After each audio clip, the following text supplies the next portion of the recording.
మా అమ్మండి, మా నాన్నండి, మా ఆవిడండి, మా ఆయనండి కాదు.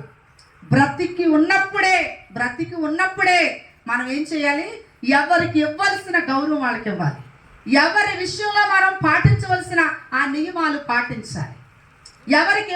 ఎవరి విషయంలో చేయవలసిన బాధ్యతలు వారికి చేయాలి.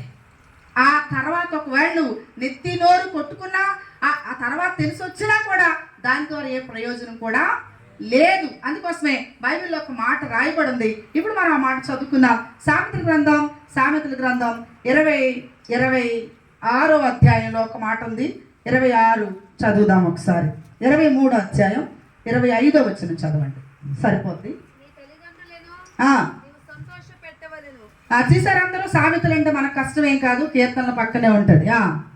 చదువుదాం. 23 25వ వచనం. నీ తల్లిదండ్రులను నువ్వేం చేయాలి? సంతోషపెట్టాలి. నిన్ను కనిన తల్లిని ఆనందపరచవలెను. హల్లెలూయా. బైబిల్ ఏం చెప్తుంది? నిన్ను కనిన తల్లిదండ్రులను ఏం చేయాలా? సంతోషపరచాలి. నీ తల్లిని ఏం చేయాలి? నువ్వు ఆనందపరచాలి అని బైబిల్ చెప్తుంది. ఏంటి ఈ దినాల్లో మనం చూస్తే ఏంటి ఇలాంటి పరిస్థితులు ఏవి కూడా ఎవరి జీవితంలో కూడా కనబడలేదు. ఎంతమంది తల్లిదండ్రులను సంతోషపెడుతున్నారు. పిల్లలు వారి చదువుల ద్వారా ఏడిపిస్తున్నారు, వాళ్ళ ప్రవర్తన ద్వారా ఏడిపిస్తున్నారు, ఏంటి వారి నడవడిక ద్వారా ఏడిపిస్తున్నారు.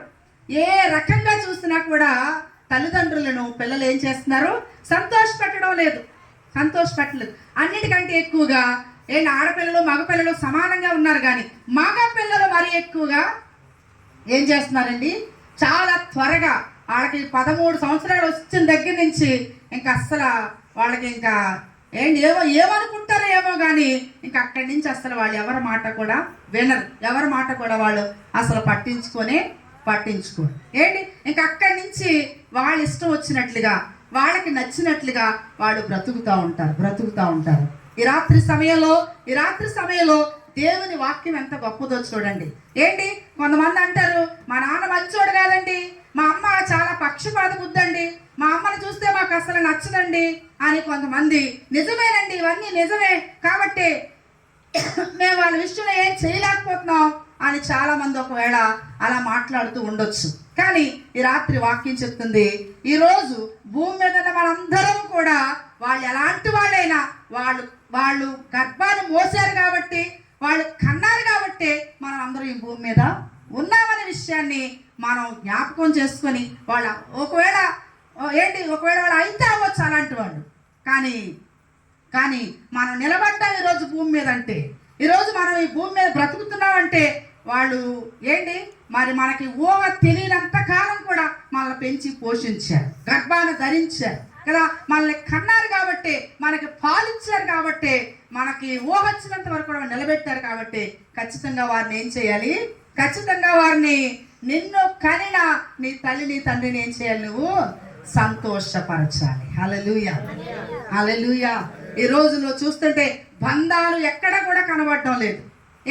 భార్య భర్తల మధ్యలో చూస్తే వేషధారణ ప్రేమే గాని నిజమైన ప్రేమ లేదు. అన్నా చెల్లెల మధ్యలో, అక్క చెల్లెల మధ్యలో ఎక్కడ చూసినా స్వార్థపూరితమైనగానే కనబడుతున్నారు.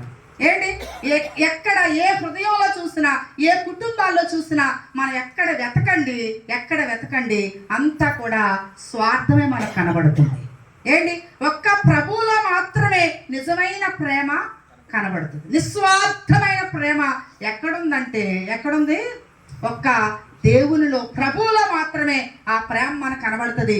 ఏ మనుషుల్లో చూసినా, ఏ వ్యక్తిలో చూసినా ఖచ్చితంగా ఏదో అవసరం ఉంది. కాబట్టే